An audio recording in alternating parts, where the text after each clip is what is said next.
आप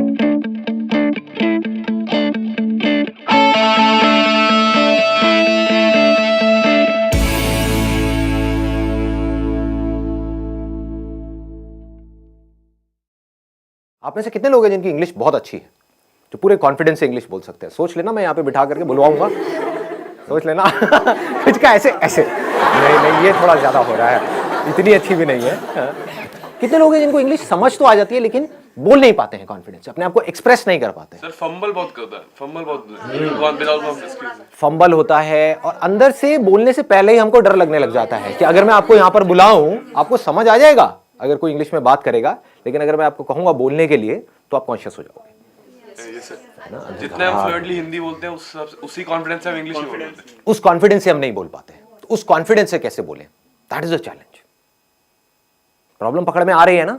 मतलब ये सेशन उन लोगों के लिए नहीं है जिनको इंग्लिश समझ ही नहीं आती है, उनको तो पहले स्कूल जाना है, एबीसीडी पढ़नी है, ठीक है ना, बेसिक इंग्लिश सीखनी है। मैं बात कर रहा हूं उन लोगों की जिनको इंग्लिश समझ तो आती है लेकिन बोल नहीं सकते। अगर मैं उनसे पूछूं क्या समझ आया बताओ, इंग्लिश में बताओ, तो वो अटक जाएंगे वहां पर जाकर के। इसके पीछे रीजन क्या है, इस प्रॉब्लम की जड़ क्या है? एक तो है सुपरफिशियल लेवल के कुछ सॉल्यूशंस होते हैं, वो मैं आपको आकर के बताऊं कि देखो अपनी ग्रामर को ऐसे ठीक कर लो, ये कुछ वर्ड्स हैं अगर आप अपनी वोकैबुलरी में ऐड कर लोगे तो आपकी इंग्लिश अच्छी हो जाएगी, इंप्रेशन अच्छा हो जाएगा, व्हाटएवर। बट ये नहीं है प्रॉब्लम की जड़। प्रॉब्लम की जड़ कुछ और ही है। पहले हमको समझना पड़ेगा हम करते क्या है। हम कोई कहीं पर कुछ गलती कर रहे हैं और वो गलती कोई डीपली समझता नहीं है कि वो गलती क्या है। अगर वो हमको पकड़ में आ जाए तो हम इस प्रॉब्लम का सोल्यूशन निकाल सकते हैं। वो गलती ये है, आप मुझे बताना मैं सही कह रहा हूं या गलत कह रहा हूं। वो गलती ये है कि जब आप हिंदी में बोल रहे होते हो तो हिंदी में ही सोच रहे होते हो, उसको ध्यान से सुनना, और हिंदी में ही बोल रहे होते हो। लेकिन जब इंग्लिश में बोलते हो तो पहले हिंदी में सोचते हो, फिर इंग्लिश में कन्वर्ट करते हो, फिर बोलते हो। यस और नो? ये प्रॉब्लम की जड़ है। अगर किसी तरह से हम इसका सॉल्यूशन निकाल लें फिर इंग्लिश आपकी फ्लुएंट हो जाएगी, फिर आपको इंग्लिश बोलने में कॉन्फिडेंस आ जाएगा। यानी कि आप इंग्लिश में ही सोचो और बोल दो, वो जो बीच का गैप है वो हट जाए, ज्यादा सोचना ना पड़े। तो अब ऐसा क्यों होता है कि हम हिंदी में सोचते हैं और इंग्लिश में बोलते हैं? हम कन्वर्ट करके क्यों बोल रहे हैं? हम डायरेक्ट क्यों नहीं बोल पा रहे? जबकि वर्ड्स हमको पता है कि इसको ट्री बोलते हैं, इसको बॉटल बोलते हैं, इसको संदीप बोलते हैं, व्हाटएवर इट इज, ठीक है, आपको पता है, लेकिन उसको हमको कन्वर्ट क्यों करना पड़ रहा है? क्या जड़ है? आराम से सोचना, जल्दी में एकदम से बोलना मत, आराम से सोच करके बोलना। बताइए सर। एनवायरमेंट हमारा ऐसा है, हमारी अपब्रिंगिंग ऐसी है कि बचपन से जो हमारी हैबिट है, habit is the right word, कि हमारी हैबिट पड़ी हुई है हिंदी में सोचने की और हिंदी में बोलने की। तो ये सारा आदतों का खेल है। अगर डीपली हम समझ पाए कि हिंदी हमने कैसे सीखी और उन फंडों को अगर हम यहां पर अप्लाई कर पाए तो काम हो जाएगा, मतलब बड़ी आसानी से हो जाएगा। एक है लंबा प्रोसेस कि आप किसी इंस्टीट्यूट में जाओ, वहाँ पर जा करके स्टेप बाय स्टेप सीखो, एक एक करके आपको बताएंगे वर्ब क्या होती है, एडजेक्टिव क्या होता है, नाउन क्या होता है, ये क्या, उसी में आदमी पागल हो जाएगा।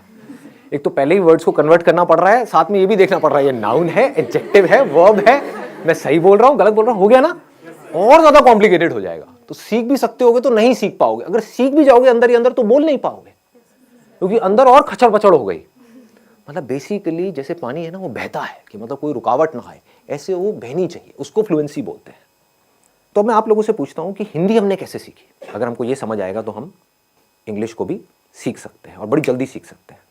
क्या आपने पढ़ करके सीखी? मतलब जो स्कूल में हिंदी सिखाई तब आपको हिंदी समझ में आई, या उससे पहले ही आप हिंदी सीख चुके थे? हाँ, जब हिंदी में वो चैप्टर शुरू हुए थे स्कूल में, उससे पहले ही आप कई गालियां सीख चुके थे, बहुत कुछ सीख चुके थे, है ना? हाँ, आप आराम से बात कर पाते थे, अपने आप को एक्सप्रेस कर पाते थे, किसी से कुछ मांगना है मांग लेते थे, व्हाटएवर। तो कैसे सीखी हमने हिंदी? इंटरैक्शन करके। लेकिन इंटरैक्शन, हमें तो हिंदी आती ही नहीं, हम इंटरैक्ट कैसे करें? इंटरैक्शन तो तब होता है जब दोनों लोग दोनों तरफ से इंटरैक्ट करें। तो पहले स्टेप में क्या हुआ था? ऑब्जर्वेशन। एब्सोल्युटली। मतलब हम लोगों को ऑब्जर्व करते रहते थे और कॉपी करते थे, इमिटेट। जैसे नकलची बंदर, आपने एक वर्ड सुना होगा, कभी किसी बंदर के सामने जाओगे, ऐसे ऐसे खुजाओगे, उल्टी सीधी हरकतें करोगे, व्हाटएवर, तो बंदर भी वही करने लग जाएगा। तो उस बंदर में और इंसान में ज्यादा फर्क नहीं है, आपको पता है, आप भी पहले बंदर ही थे, राइट? और कुछ लोग तभी बंदर हैं। तो हमने कैसे सीखा? जो भी हरकतें बड़ों को करते हुए देखा उसको कॉपी किया। वो बोल रहे हैं तो हमने भी वो बोलने की कोशिश करी, चाहे टूटा फूटा बोला, जैसा मर्जी बोला, लेकिन बोला। उन्होंने कोई अजीब सी हरकतें कर रहे हैं, गुस्सा कर रहे हैं, तो हम भी गुस्सा करना सीख गए, है कि नहीं? हमें पता है कि माँ बाप की आपस में लड़ाई हो रही है, बच्चों की ऑब्जर्वेशन बहुत तगड़ी होती है क्योंकि उनके पास करने के लिए और कुछ होता नहीं है। बैठे बैठे बस देखते रहते हैं, तो बच्चे ऑब्जर्व करते रहते हैं माँ बाप आपस में कैसे लड़ रहे हैं, कैसे माँ लड़ करके अपनी बात मनवा रही है बाप से, तो बच्चा वहां से सीख लेता है। बच्चे को समझ आ जाता है, अच्छा मुझे यही कुछ करना पड़ेगा, ऐसे नहीं मानने वाले, है ना? तो बच्चा टेंट्रम करना सीख जाता है और फिर उसको वो चीज़ मिल जाती है तो फिर अगली बार और टेंट्रम करता है, और ऐसे ही हम सीखते हैं। तो कहने का मतलब है हम हिंदी कैसे सीखे? देखते रहे, समझ नहीं आ रहा था क्योंकि जब हिंदी आती ही नहीं तो समझ कैसे आएगी, बट धीरे धीरे हम ऑब्जर्व करते रहे, समझते रहे कि जब ये इस तरह के वर्ड्स मुंह से निकलते हैं किसी के, तो उसके बाद में एक्शन क्या होता है, उसके साथ में क्या जुड़ा हुआ है। टॉय, तो इमीडिएटली हमको समझ आया इसको टॉय बोलते हैं, है ना? तो वहां पर बहुत सारी कंफ्यूजन भी होती है बच्चों के अंदर, क्योंकि वो कई बार गाड़ी को भी टॉय बोल देते हैं। क्यों? क्योंकि अभी क्लियर नहीं हुआ है कि टॉय क्या है। लेकिन फिर क्या हुआ, धीरे धीरे उन्होंने बोलना शुरू किया, गलतियां करी, करते एफर्टलेसली कम्युनिकेशन होने लग गया, इंटरेक्शन होने लग गया। उस इंटरेक्शन से क्या हुआ कि अब वो जो सोच रहे थे वही वो बोल रहे थे, वहां पर कोई कॉन्फ्लिक्ट नहीं था। बच्चों की यही खास बात है, बच्चों के अंदर कोई फिल्टर नहीं है, दिस इज द ब्यूटी, इसीलिए बच्चे बड़ी जल्दी सीखते हैं। तो पहला स्टेप हमको पकड़ में आ गया, ऑब्जर्वेशन। दूसरा है प्रैक्टिस। अब यहां पर एक बहुत बड़ी प्रॉब्लम है, वो आप बताओ मुझे क्या है? प्रैक्टिस करने में, प्रैक्टिस करे कहां और किसके साथ करें? आप समझ गए ना? हमको पता है ये सारी बातें, लेकिन हम एक पॉइंट पे जाकर के अटक जाते हैं, उसके आगे नहीं बढ़ पाते। अब मैं उसके और एक लेवल डीप में जाने वाला हूं। प्रैक्टिस कहां करें, किसके साथ करें, कैसे करें? दोस्तों से करोगे तो वो माँ बहन की गालियां निकालने लग जाएंगे, है कि नहीं? घर में आप किसी से बात करोगे, अपनी मदर से करोगे, तो आपकी इंग्लिश जो बची खुची है वो भी खराब हो जाएगी। बड़े अंग्रेज आए। हाँ, बड़े अंग्रेज आ गए हैं जी। क्या हो गया? हिंदी हमारी मातृभाषा है, इंग्लिश सीखना जरूरी थोड़ी ही ना है। उनको बोलो ठीक है इंग्लिश सीखना जरूरी नहीं है, लेकिन ये जॉब है, वहां पर इंटरव्यू होने वाला है, वो इंग्लिश में होने वाला है। बोलना अपने घर वालों को, अगर कोई बोलता है ना ऐसी कोई तकियानुसी बातें करते हैं कि हमारी हिंदी मातृभाषा है और इंग्लिश सीखना जरूरी नहीं है, तो उनको बोलो ठीक है फिर तो इंटरव्यू भी देना जरूरी नहीं है, नौकरी भी करना जरूरी नहीं है। हाँ, बेचो अपना घर, एफडी कराओ, मजे से रहेंगे। खाना ही तो खाना है, उसके लिए नौकरी क्या करनी है? आपका घर है तो सही, बेच देंगे, एफडी करा देंगे, किराए पे रहेंगे। ठीक है जी, पकड़ में आ रही है बात? प्रैक्टिस कैसे करोगे जी? मैक्सिमम जितना एक डे में बोल सके, नॉर्मल भी कन्वर्सेशन कर। किससे बोलोगे? सब्जी वाले से बोला तो वो गड़बड़ हो जाएगी। टेक दिस तेरी लगाऊं कान के नीचे, तो गाली निकालती है मेरे को। The moment we speak in English to our friends, they say क्यों फॉर्मेलिटी क्यों कर रहे हो भाई? राइट, फॉर्मल क्यों हो रहे हो? फॉर्मेलिटी क्यों कर रहे हो और क्या जरूरत है? मुझे तो इंग्लिश आती है, आती किसी को भी नहीं है, समझ गए ना? समझ आती है, बोलने में कोई भी, सारे पैदल हैं। और कई बार वो हंसते भी हैं। जब कई बार क्या, हमेशा ही हंसते हैं। अपने गर्लफ्रेंड बॉयफ्रेंड से बोलोगे वो मजा ही नहीं आएगा, फीलिंग ही नहीं आएगी ना। हिंदी वर्ड्स में जो फीलिंग है, इश्क, ये वर्ड इंग्लिश में कहाँ मिलेगा? लव में वो मजा थोड़ी है। हाँ, प्यार, मोहब्बत, सारी फिल्में ऐसी देख देख करके हम बड़े हुए हैं। दिलवाले दुल्हनिया ले जाएंगे, You'll be my bride, you know? इसमें मजा नहीं आएगा, तू मेरी दुल्हन बनेगी। क्या प्रेम रोग? ये पिक्चर देख देख के आप बड़े हुए हो। ओ भाई साहब, सारे प्रेमी बैठे हैं यहाँ पर, हैं बड़े बड़े हैं। बढ़िया है जी। बताओ जी, ऑप्शन बताओ। It's a good idea. आप लिख सकते हो, मतलब डेली बेसिस पे अपनी एक डायरी लिख सकते हो कि क्या हुआ आज मेरे साथ में पूरे दिन में। उसमें मज़ा भी आएगा, और उस डायरी को जब आप एक साल बाद पढ़ोगे तो अपने ऊपर बड़ी हंसी भी आएगी, क्योंकि उस टाइम पे जब आप लिखना शुरू करोगे तो इंग्लिश बड़ी कमाल की होगी। ये मैं स्कूल में लिखता था, अब मैं बता नहीं सकता उसमें मैं क्या क्या लिखता था, बट अब मैं देखता हूँ तो बहुत हंसी आती है। मतलब कमाल की इंग्लिश होती थी, पता नहीं क्या का क्या मैं बनाता था, क्या क्रिएटिविटी, सारी क्रिएटिविटी उसमें चली जाती थी, है ना। तो this is a good idea कि आप लिख सकते हो अपने जो थॉट्स हैं, सुबह से रात तक जो भी कुछ किया है, क्योंकि लिखने के चक्कर में क्या होगा, आपको पहले सोचना पड़ेगा। सोच करके ही तो लिखोगे, बिना सोचे कैसे लिखोगे। तो this is a good idea. और बताओ व्हाट एल्स। सर हम उनसे बात कर लेते हैं जिनको हिंदी आती ही नहीं। जिनको हिंदी आती ही नहीं है, कैसे करोगे बात? फेस टू फेस, जैसे चाइनीज हो गए या फिर जो भी जिनको हिंदी आती नहीं है, अफ्रीकन हो गए सर। और ऐसे लोग contact What's your name? Tell me. Chinese से मत करना भाई साहब, नहीं नहीं। ऐसा कोई तरीका जो फिल्टर ना हो, जैसे अभी डायरी का ऑप्शन दिया, उसमें हम प्रैक्टिस कर रहे हैं, लिख रहे हैं, अपनी डे टू डे लाइफ के बारे में लिख रहे हैं, लेकिन सोच सोच के लिख रहे हैं, वो फिल्टर आ रहा है, वो फिल्टर को कैसे रिमूव करना है, ये कोई तरीका? सोचना फिल्टर नहीं है, क्योंकि अगर अभी आप हिंदी भी बोलोगे तो सोच करके ही बोलोगे, वो बस इतनी जल्दी हो जाता है, हमको एकदम से पता नहीं लगता है। जैसे आप एक मूवी देखते हो तो एक सेकंड में 25 फ्रेम निकल गए हैं, और हर फ्रेम में मिलियंस ऑफ पिक्सल्स हैं, इतना डेटा एकदम से निकल गया है। हमें लग रहा है एक सेकंड वीडियो का निकला है, एक सेकंड नहीं निकला है, वो 25 फ्रेम्स है, तेज निकल गए तो हमें लग रहा है स्टिल नहीं है, वीडियो है।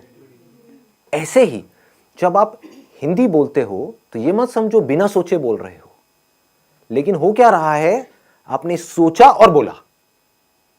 सोचना प्रॉब्लम नहीं है, क्योंकि बिना सोचे तो आप बोल भी नहीं सकते। हाँ, मैं आपसे पूछता हूं वेदर कैसा है, आप यही बोलोगे वेदर अच्छा है, ना ज्यादा ठंड है ना ज्यादा गर्मी है। ये वर्ड्स कहां से आए? जो आपने एक्सपीरियंस किया, जो फील किया, उसके साथ में कुछ वर्ड जुड़े हुए हैं। वो सारे जो वर्ड जुड़े हुए हैं वो सब हिंदी में जुड़े हुए हैं। तो उस फीलिंग को, उस एक्सपीरियंस को आप फ्लुएंटली एक्सप्रेस कर पा रहे हो, क्योंकि उसके साथ में वो वर्ड्स पड़े हुए हैं। इंग्लिश के भी पड़े हुए हैं, इसको ध्यान से समझना जो चीज मैं बोल रहा हूं। हिंदी के भी पड़े हुए हैं, इंग्लिश के भी पड़े हुए हैं, बट आप हिंदी फ्लुएंटली बोल पा रहे हो, इंग्लिश नहीं बोल पा रहे। क्यों? क्योंकि आप सोचते, अब इसको ध्यान से समझना, क्योंकि आप सोचते ही हिंदी में हो, और आप हिंदी से इंग्लिश में कन्वर्ट करके फिर बोल रहे हो। कुछ ऐसा हो जाए, अगर आप सोचना ही इंग्लिश में शुरू कर दो तो क्या होगा? Problem solve. हैबिट आपकी अभी पड़ी हुई है हिंदी में अंदर सोचने की। सुबह से रात तक आप करते क्या हो? कभी नोट करना, कहीं पर अकेले बैठे हुए हो, कभी पढ़ रहे हो, पढ़ते पढ़ते एकदम से पढ़ाई से ध्यान हटा, बैठ करके कुछ सोच रहे हो, कुछ गड़बड़ हुई घर में, उसके बारे में सोच रहे हो, सोने से पहले कुछ थॉट चल रहे हैं माइंड में। थॉट है क्या अगर बोलना नहीं है तो? कभी ध्यान से अपने थॉट्स को देखना। थॉट्स में अगर वर्ड्स नहीं है तो थॉट भी नहीं है। बिना वर्ड्स के सोच के दिखाओ, किसी ऐसी चीज के बारे में सोच के दिखाओ जिसका कोई वर्ड माइंड में पड़ा ही नहीं है। इम्पॉसिबल। हमें यह लगता है कि बात करना या बोलना मतलब सिर्फ आपसे मैं बोल रहा हूं, आपसे बात कर रहा हूं, इसको बात करना कहते हैं। अजी नहीं, जो हम अपने अंदर सुबह से रात तक बोलते हैं, एक्चुअल में वो बात करना है। अगर अपने अंदर ही अंदर आप इंग्लिश में बोलते रहो, ये आपके हाथ में पूरा कंट्रोल है, या और कुछ नहीं तो शुरू में इंग्लिश और हिंदी को मिक्स कर दो अपने माइंड के अंदर, तो धीरे धीरे आप देखोगे, नहीं भी चाहोगे तो मुंह से वो ही निकल रहा होगा जैसे थॉट चल रहे होंगे। It is called habit. कितना सिंपल है, मतलब समझ गए ना कि अकेले में आप कहीं पर बैठे हो तो बैठ करके सोच रहे हो कि मुझे ये करना है। Think in English. अगर आप अंदर सोचने की प्रैक्टिस नहीं करते और सीधा बोलने की प्रैक्टिस करते हो तो नहीं बोल पाओगे, अटक जाओगे, बार बार गलतियां करोगे, और जितनी गलतियां करोगे उतना ही आपका मजाक उड़ेगा, उतना ही आप कहोगे छोड़ो मेरे को नहीं बोलना। तो इंग्लिश में सोचना है, इंग्लिश के वर्ड्स में सोचना है। ये पूरा कंट्रोल आपके हाथ में है। चाहो तो कर सकते हो, कोई आपको रोक नहीं सकता है, आपको कोई और चाहिए भी नहीं है, अपने अंदर ही अंदर। एंड मोस्ट इंपॉर्टेंट, यहां पे एक सेकेंड ना, in most important, use simple words. यहां पर हम जाकर के फंस जाते हैं। कुछ ज्यादा कॉम्प्लिकेटेड वर्ड्स बनाने की जरूरत नहीं है अपने माइंड में जब आप सोच रहे हो। बड़े आराम से सिंपल वर्ड्स। क्योंकि उसमें क्या होगा, फ्लुएंटली आपकी आदत पड़ जाएगी इस तरह से सोचने की। तो अब एक छोटा सा काम करते हैं यहाँ से, बजाय कल के ऊपर डालने के, आज से और अभी से इसकी प्रैक्टिस करते हैं। आपको जो भी बोलना है या मैं जो भी बोलूँगा इंग्लिश में बोलेंगे। एटलीस्ट कुछ तो प्रैक्टिस होगी ना से तो हाँ है, वैसे आधा घंटे में कुछ होने वाला नहीं है लेकिन at least something is better than nothing. सोच सोच करके नहीं बोलना है, बोल देना है जो भी अंदर से आ रहा है। Sir, what we can do at our home is that we can ask our mother or father that you can give us any topic, any XYZ topic such as dog, water, anything, and we just have to speak for a minute on that topic. Extempore basically. So once a week, even if we do it. And we don't need to use these kind of words like extempore or whatever. So now what is going on is, like say we can have a practical demo as in what we need to do and what we don't need to do. And even if you commit some mistakes, it does not make any difference. My English is also not that good, but how does it matter? If there are people who are making fun of you, they are just giving a boost to their own ego. If you go and speak in English with a foreigner, they will never make fun of you. Because for them, it's not that important whether what you are saying is right or wrong. What is important is whether they are able to understand, like say, whatever you are trying to express. So sometimes it happens that like our generation is fond of online shoppings, or maybe like if there is a problem in the phone or something like that. So what we can do is instead is that we can call the customer care. There is an option that one is in English, the other is in Hindi. It's a great idea. They'll not judge you according to your voice, and you'll be able to get it that whether they are understanding your English or not. Yeah. And I know that there are some people who talk to these, who call up at these call centers and talk about all the shit stuff. Just for time pass. So now at least you are learning something. I think it's a great idea. Yeah. You can talk to them. Nobody will judge you. You can create an imaginary problem, right? Related to that product or service, right? Create an imaginary problem in your mind. Oh, I'm going through all this pain and suffering and whatever, and then feel it, and then call up. I'm so depressed because of this product. Ma'am, please do something. Nah. You'll get to know that whether they are like able to understand what you're trying to. They will understand. They have to understand because it's their job. The job of your friends is to make fun of you, point out your mistakes. This is where you are wrong, whatever. So it's all about right and wrong. But their job is not to tell you that your English is right or wrong.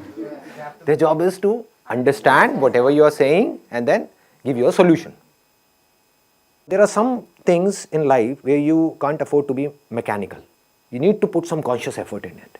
You need to think, okay, what is it that I need to do? There is a problem. I need to figure out a solution. So here you need to consciously think about that particular problem and need to come out with a solution. So when you are busy, just try to understand the depth of this. When you are busy with finding the solution to a problem, you're so busy and so occupied that you're not concerned about being right or wrong.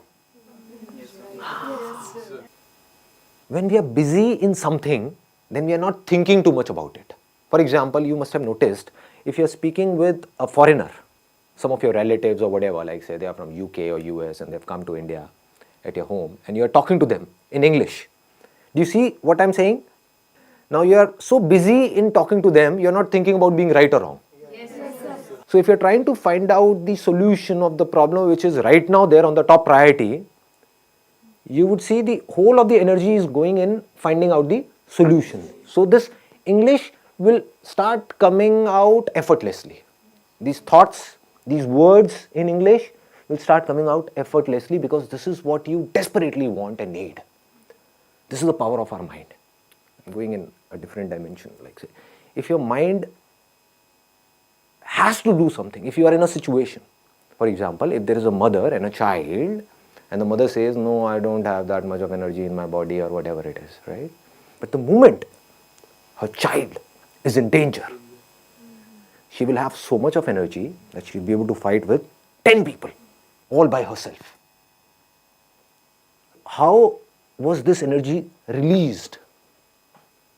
whenever there is a problem which is huge, then the mind releases energy to find out a solution. And mind has the power to do anything and everything. Interesting, no? Try to find out the solutions of the biggest problems in your life in English.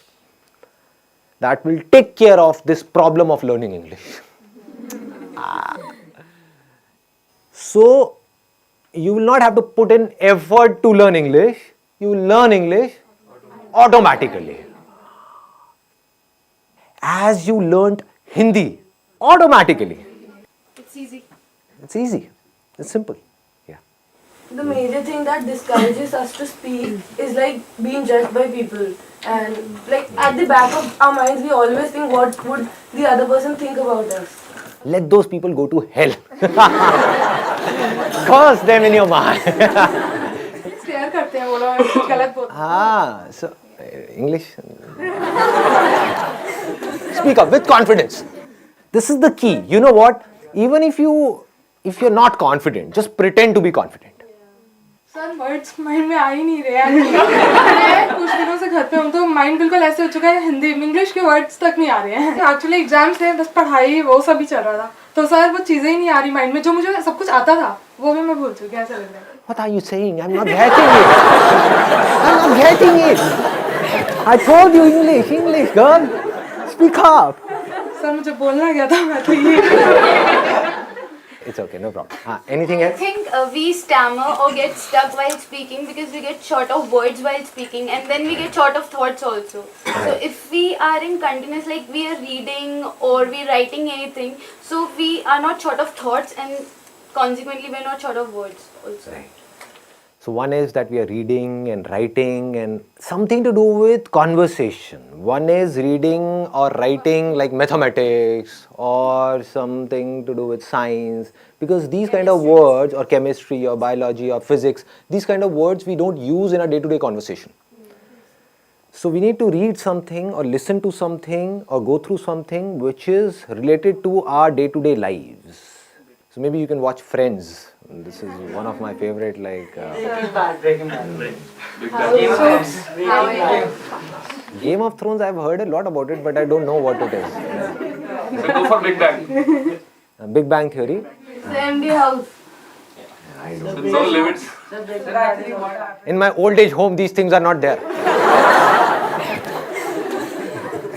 So I have tried this thing. I used to think whatever goes on in my life.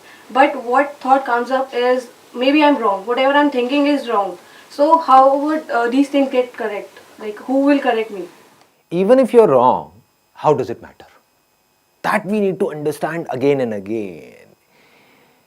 Initially, whatever we do, we will be wrong. This is the problem because of which most of the people are not able to do what they really want to do, because they want to be right. This is a big trap. When you start doing something, anything for that matter, whether it is business or any kind of work or an art or a skill, what happens is we try to do it and we are not able to do it properly and we give it up. Even if you are wrong, it is not about a life or death situation. It is not Game of Thrones. Nobody is going to kill us or anything of that sort. At max, what can happen is, like, say, somebody will make fun of us. So what is happening is they are smiling, they are laughing. Right, because of us. So is it a problem or is it a good thing? Good thing. It's a good thing. Yeah, right. Because something good is going on because of you. Yeah. Whether they are laughing on your jokes or whether they are laughing on you, how does it matter? We need to say, okay, no problem, just keep doing it, keep doing it, keep trying, keep trying, keep trying. I think that is a key word. Keep trying, keep trying, keep trying. So Dr. APJ Abdul Kalam has stressed on this thing that no matter what your age is, you should keep learning always. Right. And we need to understand all these things practically, not theoretically. One is theoretically, okay, I understood. Then what? You need to bring it in practice. That's where you need courage. That's the basic difference between a winner and a loser. Losers understand all these things. They would say, okay, I know all these things. Tell me something new. Abbe khachar. What will you do of something new? Huh? Even if you get more and more of new information, so-called new information in your brain, which is as good as dead because you're not using that information to do something, to bring it into action, what will you do with that information? They're just fond of information, which they think is learning, but that is not learning at all. Learning means getting some information and bringing it into practice. That is learning. The moment you bring something in practice, either you will succeed in it or you will fail. So whether you succeed or you fail, you need to let it go and keep on building your practice.